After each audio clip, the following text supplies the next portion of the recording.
All right, everybody, we are going to be talking about some Dream Warriors. That is right, a Nightmare on Elm Street 3 Dream Warriors.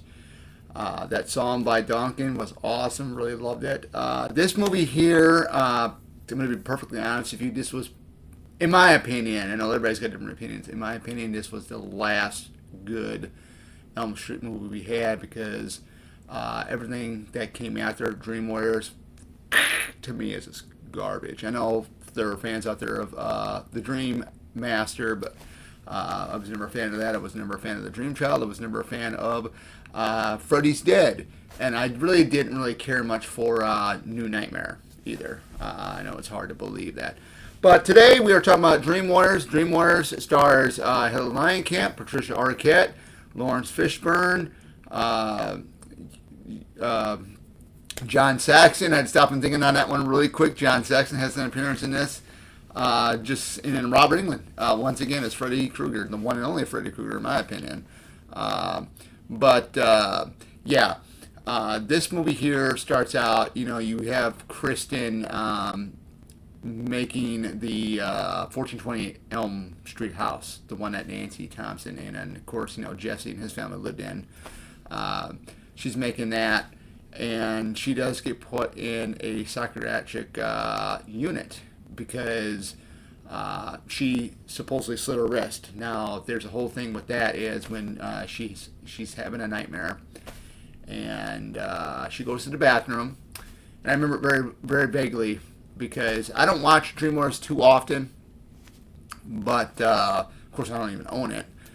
Right now, I have the DVD box set. I mean, I gave it to my brother. To have, but I mean, I'm not a big fan of the Elm Street, franchise. But going back to Kristen, so she goes to the bathroom after that nightmare she had, and all of a sudden she turns on the faucets, and all of a sudden the faucet handles turn into like claws, right? They grab her wrist, and all of a sudden on the mirror, you see Freddy's to appear in the mirror. And then the one faucet hand has like the razor claws, like Freddy has with the gloves. And Freddy does something with his head. He's like this, and then the claws go like that on her wrist. Her mother walks in there, and Kristen has her hands up, and then they're slit. So basically, it made it look like she tried to slit her wrist, basically. But when it was actually Freddy in reality doing that to her. So you get a great group of cast that are in this group. You get one of my favorites is Kincaid, played by Ken Sagos. You get Jennifer Rubin's character Taryn, which I did meet Jennifer Rubin quite a few years ago. Really cool person, You get Will Stanton, I think his last name is Will, the nerdy guy with the glasses, the Wizard Master. We get him. We meet Philip. We meet Jennifer, the one that wants to become an actress. We get Priscilla Pointer, and she just passed away not too long ago at the age of, I think, 100. She plays the one female doctor that's in there with the gang, with Craig Wyson's character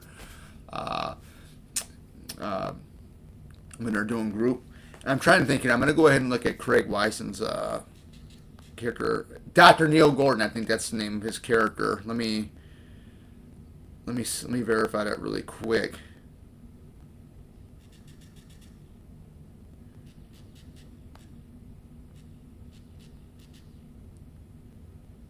Let me look at the cast here. I always like looking at the cast.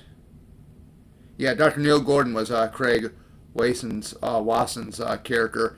He's the only character that survived. He's the only character that survived Dream Warriors that never returned for any of the other installments, which I thought was kind of weird. But you get like the remaining Dream Warriors that survived this one into the next one. Of course, they meet their demise early on in Dream Master. But going back with this, I think the special effects were great. This is the part where we do get Freddy to start to be the comedian. It starts to blend in, but I think the comedic part of Freddy and the eeriness of Freddy at the same time was blended perfectly together. Now, I thought what was really, really creative was, when Kristen is being admitted and she's throwing a fit, and then you got Aileen Parker played by, I think it's, I'm trying to think what the actress's name is in real life. I know she's older now, but she is the mother of Tiffany Helm, who was in Friday 5. She's in there explaining to the nurse, she was okay this way and that way.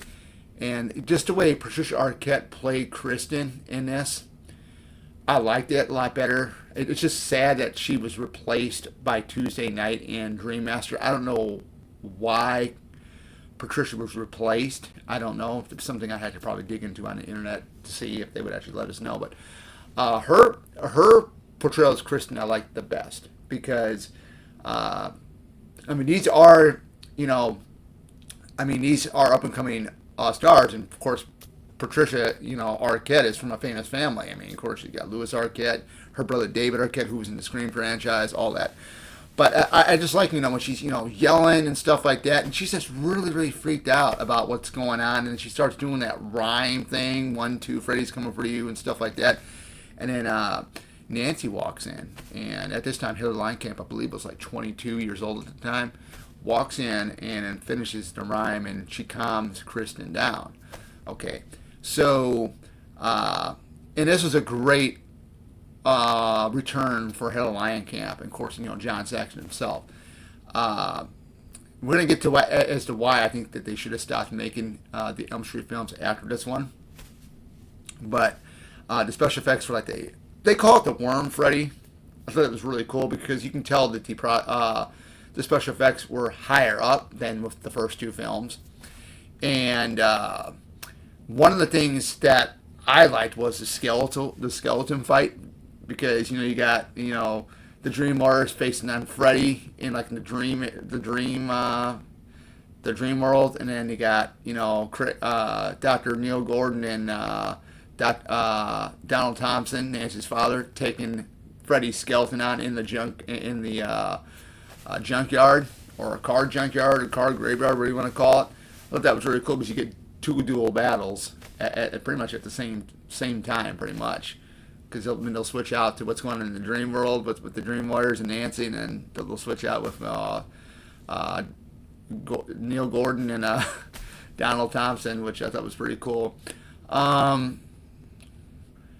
I would have to say, well, this is the first one too that introduces the medication Hypnocil. It's a fictional. It's not a real medication, but for this film, they introduce it, because if you've seen Freddy vs. Jason, you'll know because they talk about Hypnocil and stuff like that, and you do see it. So yeah, I liked Hilary Leinkamp in this. I think she was one of the best parts. Her and Ken Sagoes, Kincaid, were two of the best characters in this, along with Patricia Arquette. Those were my three favorites. Rodney Eastman is Joey. He plays like the mute kid. You don't get to hear him speak until near the end when he gets his dream power, which is the ability to speak and stuff like that.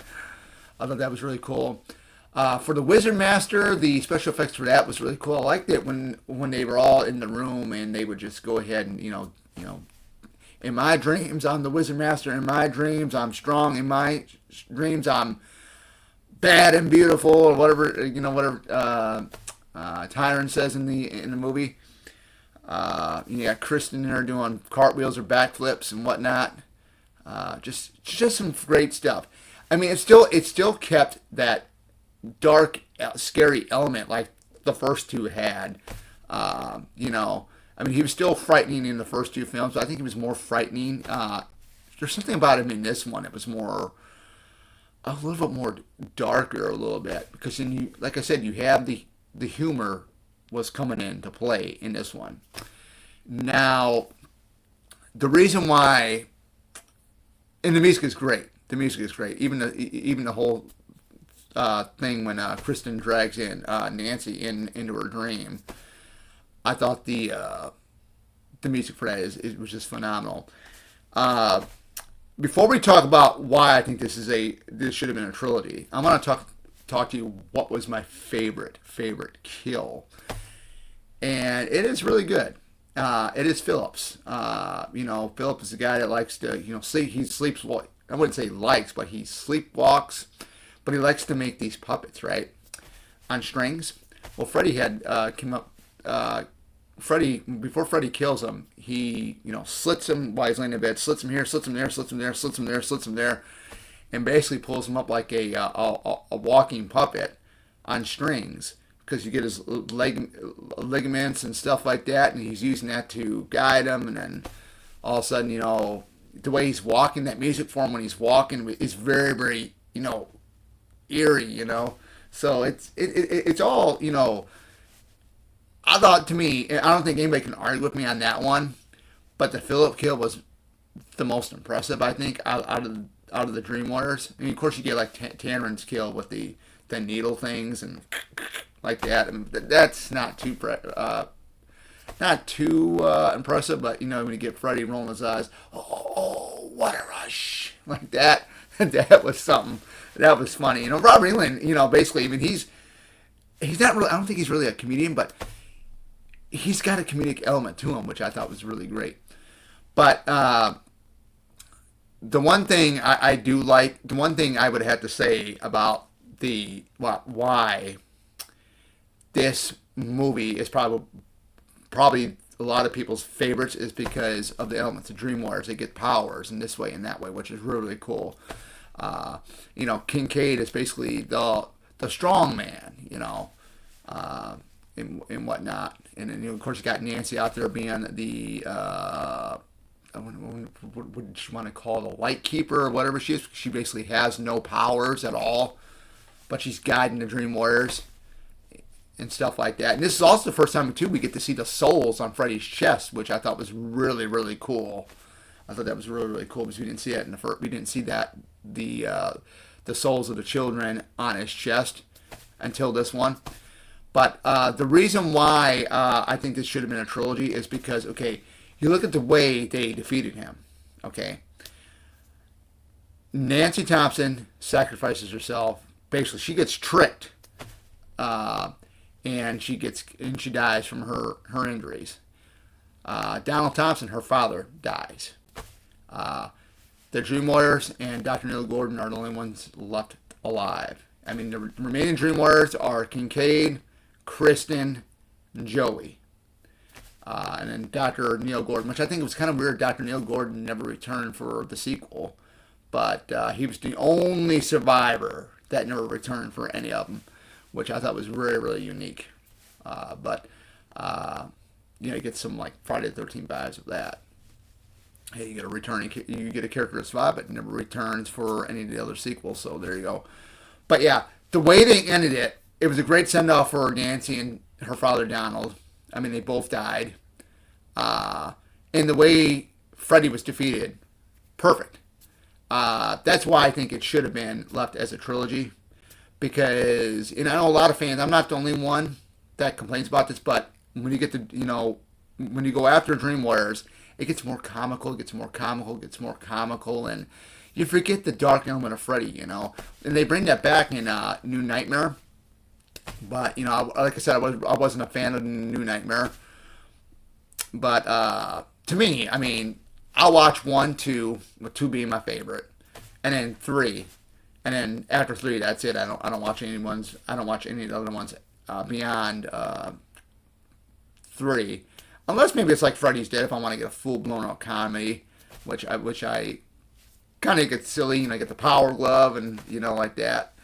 But yeah, guys, that's it. I mean, Nightmare on Elm Street 3 Dream Warriors, definitely an awesome entry into this franchise. Definitely, I love the title. I love the fact that we get, the patients do get their powers and stuff like that. I like how, Freddy is defeated in this one. I love how Robert Englund portrayed Freddy in this one.